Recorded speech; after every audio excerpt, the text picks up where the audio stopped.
अल्बुकर्की new Mexico 29 दिसंबर 1998 साल खत्म होने ही वाला था। शहर के नॉर्थ ईस्ट हिस्से में एक आम सी सुबह थी। लोग रोज की तरह अपने अपने काम पर निकल रहे थे। बैंक के कर्मचारी और ग्राहक भी अपने दिन की शुरुआत कर रहे थे। किसी को अंदाजा तक नहीं था कि कुछ ही देर में वहां क्या होने वाला है। उस दिन एक आदमी था जिसने कुछ ही समय पहले एक और बैंक लूटा था। अब वो दूसरी बार पैसे निकालने के लिए तैयार था, लेकिन ये विड्रॉल एटीएम से नहीं होने वाला था। इस बार ये सीधा बैंक काउंटर से बंदूक की नोक पर होने वाला था। वो आदमी बैंक में दाखिल हुआ। उसके चेहरे पर कोई घबराहट नहीं थी। वो बड़े आराम से, जैसे सब कुछ सामान्य हो, सीधा काउंटर तक गया और कैशियर से बोला, कैश ड्रॉर में जितना भी पैसा है सब दे दो। बैंक की ट्रेनिंग के हिसाब से टेलर ने बिना बहस किए पैसे दे दिए। ऐसे हालात में टकराव से बचना ही सबसे सुरक्षित तरीका होता है। पैसों के साथ उसने एक ऐसा बंडल भी रख दिया जिसमें डाई पैक लगा हुआ था, जो थोड़ी देर बाद फटकर पैसों पर रंग फैला देता। डाई पैक एक छोटा पैकेट होता है जो बैंक के पैसों में छुपा दिया जाता है। जब कोई चोर पैसे लेकर भागता है तो ये पैकेट फट जाता है और पैसे पर रंग लग जाता है। इससे चोरी हुए पैसे बेकार हो जाते हैं और पुलिस को चोर पकड़ने में आसानी होती है।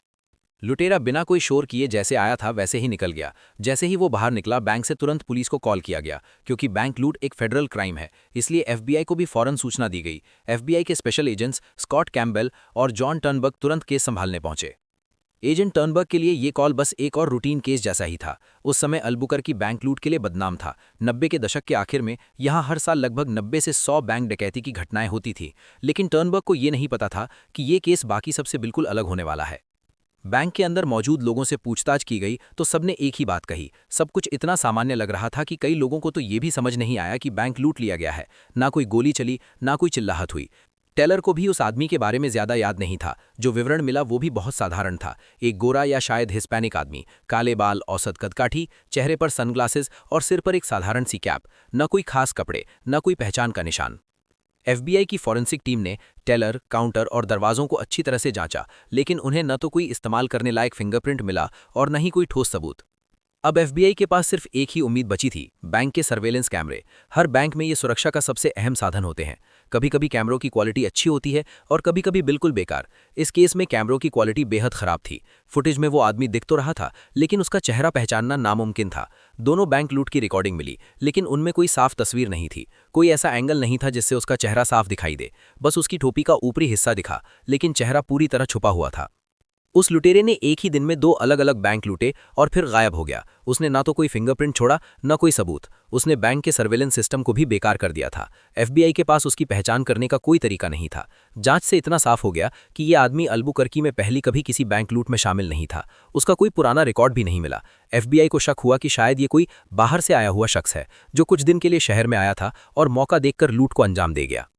एजेंट्स ने इलाके की पूरी तरह से जांच शुरू कर दी। बैंक के आसपास के हर घर में जाकर उन्होंने पूछताछ की। शायद कोई उसे भागते हुए देख पाया हो या किसी ने उसकी गाड़ी की कोई झलक देखी हो। और यहीं से पहली बड़ी जानकारी मिली। एक गवाह सामने आया। वो बैंक की पिछली गली में रहने वाला पड़ोसी था।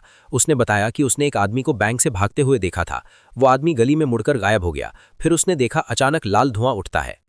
एफबीआई को तुरंत समझ में आ गया कि ये वही डाई पैक था जो नकदी के साथ गया था और अब फट चुका था। गवाह ने सिर्फ उस आदमी को देखा ही नहीं, बल्कि उसने वो गाड़ी भी देखी जिसमें वो भागा था। और सबसे अहम बात, उसने गाड़ी का पूरा नंबर प्लेट भी नोट कर लिया था।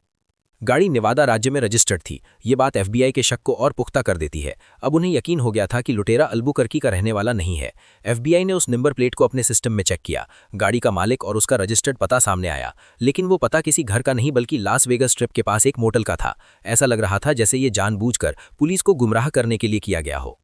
एफबीआई को लगा कि शायद वे फिर से एक बंद रास्ते पर पहुंच गए हैं, लेकिन उन्होंने हार नहीं मानी। उन्होंने नंबर प्लेट को क्रेडिट ब्यूरो के रिकॉर्ड से मिलाया। यहीं से उन्हें एक नई जानकारी मिली। गाड़ी पर लिया गया लोन एक और पते से जुड़ा हुआ था, इस बार वायोमिंग में। एफबीआई ने तुरंत वहां के एक एजेंट को भेजा। एजेंट गाड़ी के रजिस्टर्ड मालिक से मिला और उससे सीधा सवाल किया, 29 दिसंबर को बैंक लूट वाले दिन आप कहाँ थे? वो आदमी शांत था।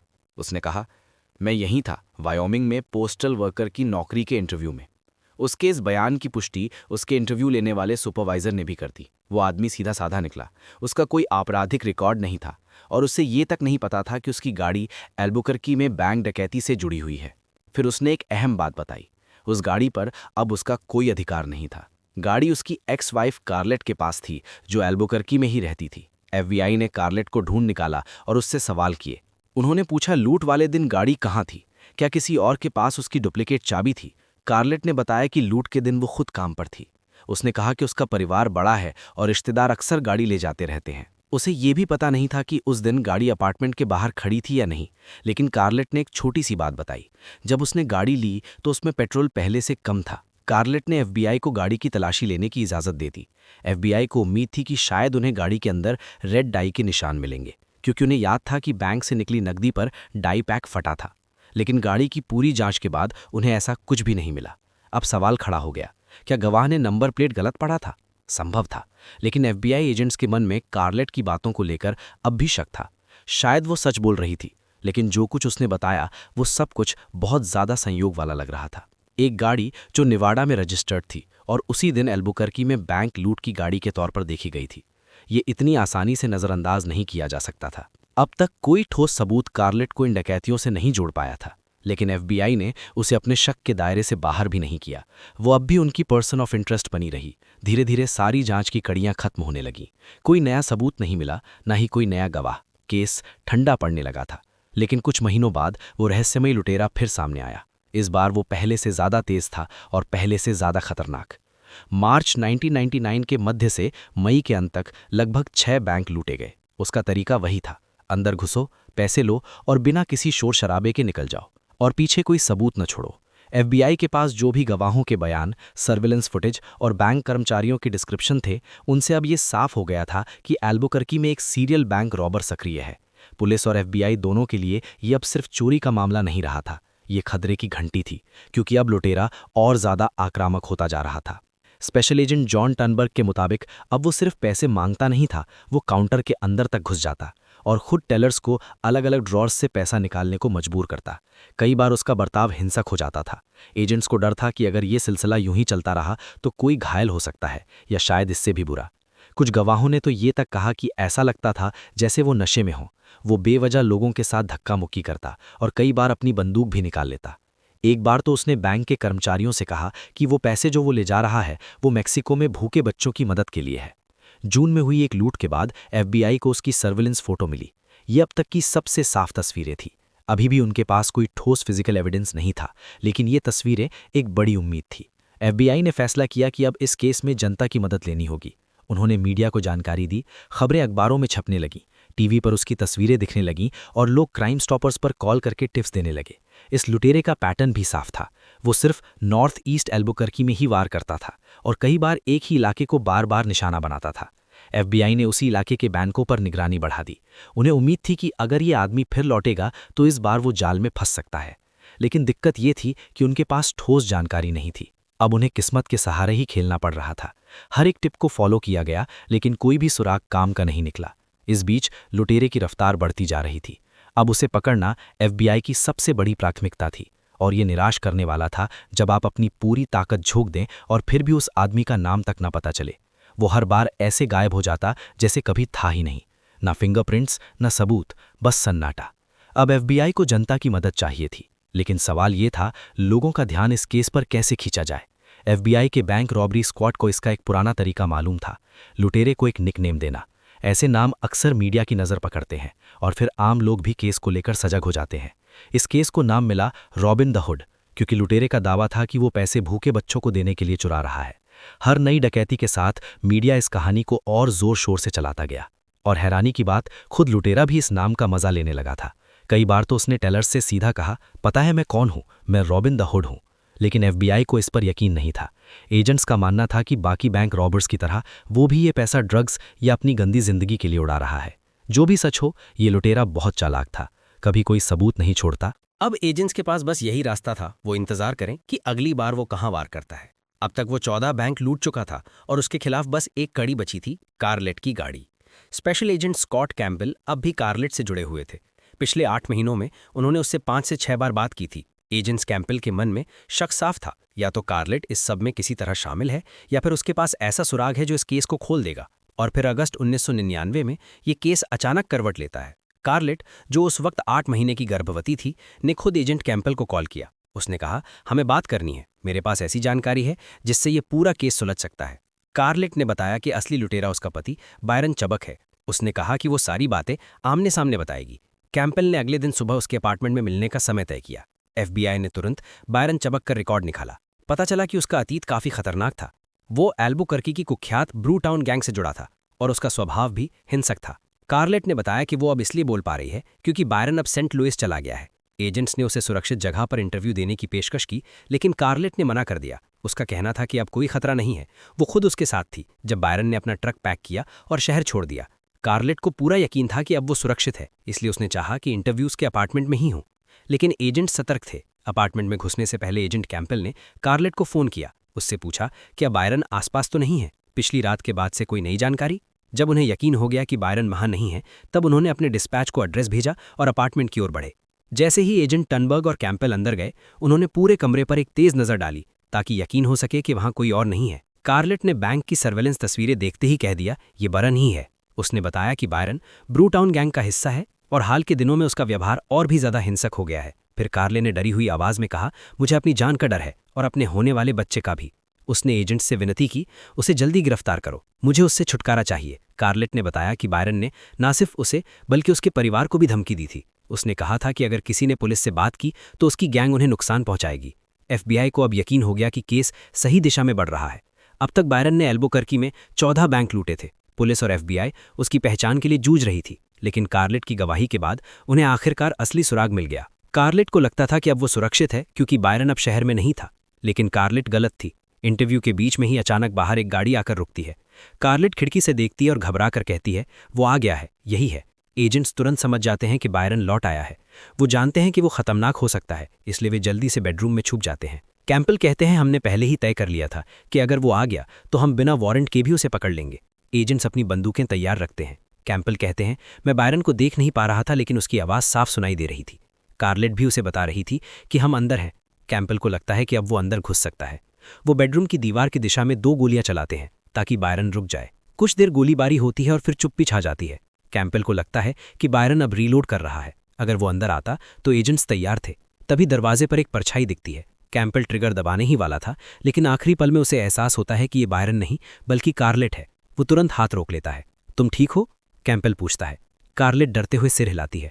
हाँ, मैं ठीक हूं। एजेंट्स पूरे घर की तलाशी लेते हैं, लेकिन बायरन वहां नहीं होता। वो भाग चुका था। कैंपबेल कहते हैं, ये किसी चमत्कार से कम नहीं था। इतनी गोलियां चली, लेकिन हमें या कार्लेट को कोई चोट नहीं आई। एक गोली तो कार्लेट के सिर के बेहद करीब से गुजरी थी। अब सवाल था, बायरन कहाँ गया? एजेंट्स को कोई अंदाजा नहीं था। उन्होंने वहीं रहने का फैसला किया क्योंकि अपार्टमेंट में रहना ज्यादा सुरक्षित था। FBI ने तुरंत लोकल पुलिस को बुलाया। कुछ ही मिनटों में एल्बुकर्की पुलिस डिपार्टमेंट के यूनिफॉर्म्ड ऑफिसर्स वहां पहुंचते हैं। पुलिस ने तुरंत FBI एजेंट्स के साथ मिलकर पूरे इलाके को सुरक्षित कर लिया। चारों ओर पुलिस ने एक पेरीमीटर बना लिया और एजेंट्स ने उनसे लगातार संपर्क बनाए रखा। इसके बाद FBI एजेंट्स कार्लेट को लेकर अपार्टमेंट से बाहर निकल गए। कार्लेट, जो 8 महीने की गर्भवती थी, को सीधा अस्पताल भेजा गया ताकि उसका मेडिकल चेकअप किया जा सके। उधर पुलिस ने मोहल्ले में घर घर जाकर लोगों से पूछा कि क्या किसी ने बायरन चबक को भागते हुए देखा है, लेकिन किसी ने कुछ नहीं देखा। सबसे हैरानी की बात यह थी कि बायरन की गाड़ी अब भी बाहर खड़ी थी। एल्बुकर्की पुलिस डिपार्टमेंट के स्पेशल इन्वेस्टिगेशंस डिवीजन के प्रभारी लेफ्टिनेंट टेरी वार्ड ने साफ कहा, यह साफ था कि मामला अब शांति से खत्म नहीं होगा। बायरन का पुराना आपराधिक रिकॉर्ड, पुलिस के साथ उसकी हिंसक झड़पें और अभी FBI एजेंट से उसकी मुठभेड़ सब बता रहे थे कि अब ये उसकी आखिरी लड़ाई हो सकती है। और तभी एक अफसर ने बायरन को उसी बिल्डिंग के एक और अपार्टमेंट की खिड़की पर देखा। बायरन अब कार्लेट के अपार्टमेंट से सिर्फ 2 दरवाजे दूर था। पूरी बिल्डिंग घेर ली गई, लेकिन बायरन ने हार मानने से साफ इनकार कर दिया। पुलिस ने अपने सबसे अनुभवी नेगोशिएटर को बुलाया। उन्होंने बार बार कोशिश की बायरन को समझाने की, उससे बात करने की, ताकि वो शांतिपूर्वक सरेंडर कर दे, लेकिन अंदर से कोई जवाब नहीं आया। किसी को नहीं पता था कि बायरन धीरे धीरे उसी दिशा में बढ़ रहा है जहां कुछ देर पहले FBI एजेंट्स पर गोलियां चली थीं।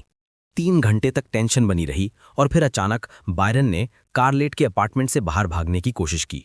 पुलिस ने तुरंत बीन बैकग्राउंड चलाया। ये एक नॉन लीथल हथियार है जो आदमी को घायल नहीं करता, लेकिन उसे बेहोश कर देता है। अद्भुत रूप से इस पूरी गोलीबारी और स्टैंड ऑन ऑफ में कोई भी गंभीर रूप से घायल नहीं हुआ। बायरन चबक को गिरफ्तार कर लिया गया और सीधे FBI ऑफिस ले जाया गया। उसने 14 बैंक लूटने और फेडरल एजेंट्स पर हमला करने के आरोपों में गुनाह कबूल कर लिया। कोर्ट ने उसे 40 साल की सजा सुनाई, लेकिन एजेंट्स को उसके पास से बहुत कम पैसे मिले। FBI को कभी यकीन नहीं हुआ कि उसने ये पैसे भूखे बच्चों को खिलाने के लिए लूटे थे। एक एजेंट ने कहा, जब हमने बायरन को अच्छे से जाना तो साफ हो गया कि ये आदमी किसी बच्चे की मदद नहीं करेगा, वो सिर्फ अपनी नशे की लत पूरी करना चाहता था। लेकिन कहानी यहीं खत्म नहीं हुई। बायरन चबक को 40 साल की सजा मिली थी, लेकिन उसका इरादा ये सजा काटने का नहीं था। 21 दिसंबर 2000 बायरन ने अदालत में एक नई चाल चली। उसने कहा कि वो अपने कोर्ट अपॉइंटेड वकीलों को हटाना चाहता है और अपना गिल्टी प्ली वापस लेना चाहता है। ये सिर्फ एक कानूनी चाल नहीं थी, ये उसकी अगली योजना का पहला कदम था, क्योंकि अब उसे अदालत में दोबारा लाया जाना था। और वहीं से शुरू होती है बायरन चबक की सबसे खतरनाक योजना। US marshal senior inspector Eric Nabor बताते हैं, उस दिन कोर्ट की सुनवाई के बाद बायरन को सेंटा फे काउंट के सेंटा फे करेक्शनल फैसिलिटी वापस ले जाया जा रहा था। लेकिन बायरन चबक पहले से ही अपनी अगली चाल की तैयारी कर चुका था। उसके पास हथकड़ी खोलने की चाबी थी, जो उसने कब और कैसे हासिल की ये आज तक कोई नहीं जान पाया। जैसे ही जेल वैन ने हाईवे पकड़ा, बायरन ने चुपचाप अपनी हथकड़ियां और पैरों की बेड़ियां खोल लीं, और फिर अचानक उसने वैन की खिड़की को जोरदार लात मारकर तोड़ डाला। गार्ड्स कुछ समझ पाते उससे पहले ही बायरन आधा शरीर बाहर निकाल चुका था। वैन के ड्राइवर को एक तेज आवाज सुनाई दी। उसे लगा जैसे किसी और गाड़ी से टक्कर हो गई हो, लेकिन जब उसने रियर व्यू मिरर से देखा तो नजारा अलग था। बायरन खिड़की से बाहर लटक रहा था और भागने ही वाला था। गार्ड्स ने उसे रोकने की कोशिश की, लेकिन वो बहुत तेज था और बाकी कैदियों को छोड़कर उसका पीछा करना नामुमकिन था। 21 दिसंबर 2000, बायरन चबक अब एक सजायाफ्ता अपराधी से फरार अपराधी बन चुका था। करेक्शनल ऑफिसर्स ने उस पर फायरिंग भी की, लेकिन सीनियर इंस्पेक्टर नबोर कहते हैं, हमें नहीं लगता कि वो किसी भी गोली से घायल हुआ। अब एल्बुकर्क की पुलिस ने एक विशाल मैनहंट शुरू कर दिया। सैकड़ों पुलिस अफसर, खोजी कुत्ते, हेलीकॉप्टर्स, घर घर तलाशी, हर कोना छान मारा गया। एक हेलीकॉप्टर एरियल ग्रिड पैटर्न में उड़ान भर रहा था, ताकि जरा भी इलाका छूट न जाए। अब तक सबको पता था बायरन चबक बेहद खतरनाक इंसान है। एफबीआई को अंदाजा था कि इतना डेस्परेट आदमी कुछ भी कर सकता है। उसे जल्दी पकड़ना जरूरी था, वरना कोई निर्दोष इंसान उसकी वजह से खतरे में पड़ सकता था। लेकिन घंटों बीतते गए, बायरन का कोई सुराग नहीं मिला। अब एजेंसियों को सर्च एरिया बढ़ाना पड़ा। 6 अलग अलग एजेंसियां मिलकर इलाके को लॉकडाउन करने लगीं। रोड ब्लॉक्स लगाए गए, हर गली हर घर की तलाशी ली गई, लेकिन सारी मेहनत बेकार गई। बायरन कहीं नहीं मिला। और तभी एक महिला ने पुलिस को कॉल किया। उसने बताया कि उसके साथ कार जैकिंग हुई है। महिला ने बताया कि एक आदमी जिसका हुलिया बिल्कुल बायरन से मिलता था, उसे कार में बैठाकर शहर के बाहरी इलाके तक ले गया। लेकिन हैरानी की बात यह थी, उसने महिला को बिना नुकसान पहुंचाए छोड़ दिया। महिला ने इन्वेस्टिगेटर्स को बताया बायरन क्या पहने हुए था, वो किस समय और किस जगह उसे छोड़कर गया, सब कुछ। अब सारा फोकस उसी इलाके पर कर दिया गया। लेकिन जब तक पुलिस वहां पहुंची, बायरन फिर गायब हो चुका था। रात 9 बजे आखिरकार मैनहंट को आधिकारिक रूप से बंद कर दिया गया। अब तक इतना वक्त बीत चुका था कि साफ था बायरन सैकड़ों मील दूर निकल चुका हो सकता था। उस रात जब कोई सुराग नहीं मिला, एफबीआई ने अपनी रणनीति बदल दी। अब यह सिर्फ एक मैनहंट नहीं था, बल्कि एक बड़ी क्रिमिनल इन्वेस्टिगेशन बन चुका था। इन्वेस्टिगेटर्स ने बायरन के परिवार वालों, उसकी गैंग के सदस्यों और पुराने जानकारों से पूछताछ शुरू की। सबको यकीन था बायरन अकेले कहीं नहीं छिपा हो सकता, उसे जरूर किसी की मदद मिल रही थी। लेकिन एजेंट्स को हर जगह बस इनकार और चुप्पी ही मिली। मैंने कह दिया ना, मुझे कुछ नहीं पता, एक गैंग मेंबर ने पुलिस की गाड़ी में बैठते हुए कहा। ब्रूटाउन गैंग, जिससे बायरन जुड़ा था, किसी भी हालत में अपने आदमी को नहीं सौंपने वाले थे। बायरन के हिंसक और बेकाबू स्वभाव को देखते हुए यूएस मार्शल सर्विस ने उसे टॉप 15 मोस्ट वांटेड लिस्ट में डाल दिया। इंस्पेक्टर कहते हैं, बायरन अब इतना मोटिवेटेड था कि वो दोबारा कभी पकड़ा न जाए। वो कुछ भी कर सकता था जान बचाने के लिए या किसी और की जान लेने के लिए। अब एफबीआई ने उसकी गैंग के हर हैंगआउट स्पॉट पर नजर रखनी शुरू की। हर उस जगह को ऑब्जर्व किया गया जहां उसके साथी आते जाते थे। सड़क पर लोगों से बात की गई, हर छोटी से छोटी हलचल पर नजर रखी गई। इसी के साथ साथ एफबीआई ने पूरे देश के बैंक रॉबरी केसेस पर नजर रखनी शुरू कर दी, शायद बायरन फिर से वार करे। लेकिन हैरानी की बात यह थी, पूरा एक हफ्ता बीत गया और कोई हलचल नहीं हुई। बायरन जैसे गायब हो गया था। लेकिन एक चीज सबको पता थी, बायरन को ड्रग्स की लत थी। वो मेथेम्फेटामाइन लेता था, एक ऐसा ड्रग जो इंसान को खतरनाक, आक्रामक और पागलपन की हद तक बेपरवाह बना देता है। और अपनी ये आदत पूरी करने के लिए उसे फिर से कैश चाहिए था। एफबीआई को यकीन था बायरन दोबारा बैंक लूटेगा और वही मौका होगा जब वो उसे पकड़ पाएंगे। बायरन अब एफबीआई की टॉप प्रायोरिटी बन चुका था। उसे पकड़ना जरूरी था किसी भी कीमत पर। हालांकि कुछ इन्वेस्टिगेटर्स का मानना था कि बायरन अब अमेरिका में नहीं है। एल्बुकर्क की पुलिस डिपार्टमेंट के लेफ्टिनेंट टेरी वॉर्ड कहते हैं, उसके मेक्सिको में कनेक्शंस थे, वो आसानी से वहां भाग सकता था। मुझे नहीं लगता कि वो अल्बुकर्क में छुपा होगा, क्योंकि अब उसकी शक्ल और नाम सब पहचानते थे। लेकिन फिर अचानक 16 जनवरी 2001 को उसकी पिछली लूट से पूरे 1 साल और 5 महीने बाद बायरन चबक वापस लौट आया, और इस बार सीधा अपने पुराने इलाके में। एक ही दिन में उसने एल्बुकर्क के 6 बैंक लूट लिए। सिर्फ एक हफ्ते बाद वो फिर लौटा, 2 दिन में 3 बैंक लूट लिए।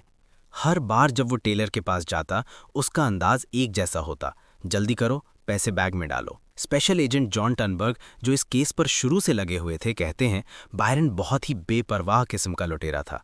वो उन्हीं बैंकों को दोबारा लूटता जहां पहले भी वार कर चुका था। उसे इस बात की भी परवाह नहीं थी कि वहां के लोग उसे पहचान सकते हैं।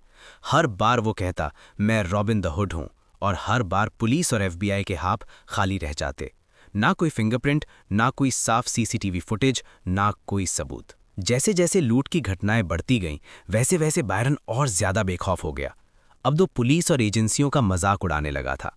FBI को हर लूट के बाद कोई ठोस सबूत नहीं मिलता था, और ये घटनाएं अब लगातार हो रही थीं। बायरन अब सिर्फ एक लुटेरा नहीं रहा, वो अल्बुकर्की का एक नाम बन चुका था। पूरे शहर में उसकी तलाश की जा रही थी। हर रात उसकी तस्वीरें लोकल न्यूज़ चैनलों पर दिखाई जाती थीं। क्राइम स्टॉपर्स के नंबर, पोस्टर और रिवॉर्ड की घोषणाएं, हर जगह वही बायरन। FBI को सैकड़ों कॉल्स आती, शायद वो यही है, शायद मैंने उसे देखा है, लेकिन हर सुराग बेकार निकलता। FBI को शक था कि बायरन को उसकी ब्रू टाउन गैंग की मदद मिल रही है। ये कोई आम गैंग नहीं थी, ये बेहद खतरनाक और वफादार लोग थे। इनके पास ऐसा नेटवर्क था जो बायरन को छुपा भी सकता था, और अगर जरूरत पड़ी तो पुलिस से भिड़ भी सकता था। अब अल्बुकर्की पुलिस और FBI पूरा शहर छान रही थी। बायरन, जो एक हिंसक बैंक लुटेरा था और जेल से भाग चुका था, फिर से बेकाबू हो चुका था। अब कई एजेंसियां मिलकर उसके पीछे लगी हुई थीं। US marshal senior inspector Eric Nebor कहते हैं, अल्बुकर्की पुलिस, FBI और US मार्शल सर्विस तीनों ने मिलकर एक टास्क फोर्स बनाई ताकि हम अपनी ताकतें जोड़कर बायरन को पकड़ सकें। ये अब सिर्फ एक केस नहीं था, ये 3 एजेंसियों की लड़ाई बन चुकी थी। लेकिन इतने बड़े ऑपरेशन के बावजूद बायरन बैंक लूटता जा रहा था और हर बार बच निकलता था। जांचकर्ताओं ने बायरन के कई जानकारों के फ़ोन टैप किए। कुछ कॉल से लगा कि शायद बायरन मेक्सिको भाग गया है। FBI ने बॉर्डर पेट्रोल और मैक्सिकन फेडरल पुलिस को अलर्ट कर दिया। लेकिन फिर कुछ और कॉल्स इंटरसेप्ट हुईं, जिनसे पता चला कि शायद वो वापस अल्बुकर्की में है। लोकेशन साफ नहीं थी, बस इशारे थे। इसके बावजूद पुलिस और FBI ने ब्रू टाउन गैंग पर दबाव बनाए रखा। सबको साफ बता दिया गया, जब तक बायरन पकड़ा नहीं जाता, किसी को चैन नहीं मिलेगा। और ये दबाव आखिरकार काम कर गया। 5 फरवरी 2001 की सुबह एक स्थानीय रेडियो स्टेशन पर एक लिफाफा पहुंचा। वो चिट्ठी खुद बायरन चबक की थी। अल्बुकर्की के 94 रॉक रेडियो स्टेशन के मॉर्निंग शो पर DJ TJ ट्राउट कहते हैं, जब हमने वो चिट्ठी खोली तो हम दंग रह गए। सच कहूं तो हमें झटका लगा। ये सच में बायरन की चिट्ठी थी। उस चिट्ठी में बायरन ने अपनी सरेंडर करने की कुछ शर्तें रखीं। वो चाहता था कि उसे 94 रॉक पर इंटरव्यू का मौका मिले। वो कुछ पुलिस अफसरों के खिलाफ आरोप लगाना चाहता था। उसका कहना था कि उन्होंने उसके साथ गलत किया और उसकी गर्भवती पत्नी को मारने की कोशिश की। बायरन चाहता था कि ये सब पब्लिक तक पहुंचे। अगर ऐसा होता तो वो शांतिपूर्वक सरेंडर कर देता। DJ ट्राउट कहते हैं, हमें नहीं पता था कि ये असली चिट्ठी है या मजाक। मैंने ऑन एयर आकर वो चिट्ठी पढ़ी और कहा, अगर तुम सच में वही हो तो इस नंबर पर कॉल करो। कुछ ही सेकंड बाद फ़ोन बचा। ट्राउट रिसीवर उठाते हैं। हेलो, क्या तुम सुन सकते हो? बायरन की आवाज़ आती है। हाँ, सुन सकता हूँ। ट्राउट ने पूछा, क्या तुम मुझे फंसाने की कोशिश कर रहे हो? बायरन बोला, नहीं, ऐसा कुछ नहीं कर रहा। बायरन की आवाज़ घबराई हुई थी। वो बार बार कह रहा था, ऊपर हेलीकॉप्टर है, ये मुझे देख रहे हैं, ये फेडरल वाले, मार्शल्स, पुलिस सब झूठे हैं। इन लोगों ने मेरे घर पर गोली चलाई थी जब मेरी बीवी प्रेग्नेंट थी। कॉल का अंत चौंकाने वाला था। ट्राउट ने पूछा, क्या हम तुमसे दोबारा संपर्क कर सकते हैं? बायरन ने जवाब दिया, नहीं, सुन भाई, मेरे पास मशीन गन्स है, मैं हर तरफ से तैयार हूं, जो होगा देखा जाएगा। अब साफ हो गया था बायरन लड़ाई के लिए तैयार है। रेडियो स्टेशन ने तुरंत FBI को ये रिकॉल रिपोर्ट कर दी। एक एजेंट कहते हैं, मुझे लगता है बायरन ये सब पब्लिसिटी के लिए कर रहा था। उसे लोगों की नज़रों में रहना पसंद था। जब कोई अपराधी सामने आता है और मीडिया में रहने की कोशिश करता है तो ये हमारे लिए अच्छा होता है, क्योंकि तब हमारे पास ऐसे सुराग होते हैं जिनसे हम उसे पकड़ सकते हैं। सबसे मुश्किल वो अपराधी होते हैं जो पूरी तरह छुप जाते हैं, और इस बार बायरन की यही आदत उसके लिए मुसीबत बन गई। जो चिट्ठी उसने रेडियो स्टेशन को भेजी थी, उस पर फोरेंसिक टीम को उसके फिंगरप्रिंट्स मिल गए। अब ये पक्का हो गया था चिट्ठी असली थी और बायरन ने ही भेजी थी। इसके बाद जांच टीम ने रेडियो स्टेशन की CCTV फुटेज देखी। पहली ही नज़र में साफ हो गया, चिट्ठी लेकर आने वाला आदमी बायरन नहीं था। बायरन का चेहरा सबको पता था और कैमरे में जो दिख रहा था वो कोई और था। तस्वीर साफ थी और यही बड़ा सुराग बन गया। एक पुलिस डिटेक्टिव ने उस आदमी को पहचान लिया। उसका नाम था रोनाल्ड बेकर, जो कभी कभी ब्रू टाउन गैंग के साथ दिखता था। अब पुलिस ने फैसला किया, रोनाल्ड को बिना बताए उस पर निगरानी रखी जाएगी। वो खुद बायरन तक रास्ता दिखाएगा। एल्बुकर्क गैंग स्क्वाड ने रोनाल्ड बेकर के मोबाइल होम पर नजर रखना शुरू कर दिया। कई दिनों तक वहीं निगरानी चली। फिर एक रात एक आदमी बाहर निकला जो बायरन जैसा दिखता था, लेकिन अंधेरा होने की वजह से पक्की पहचान नहीं हो पाई। आपको ये कहानी कैसी लगी कमेंट सेक्शन में लिखकर जरूर बताएं। ये तो सिर्फ शुरुआत है, असली कहानियां अभी बाकी हैं। ऐसे ही अनोखे किस्से चाहते हो तो द यूनिक को सब्सक्राइब करना मत भूलना। मिलते हैं नेक्स्ट वीडियो में।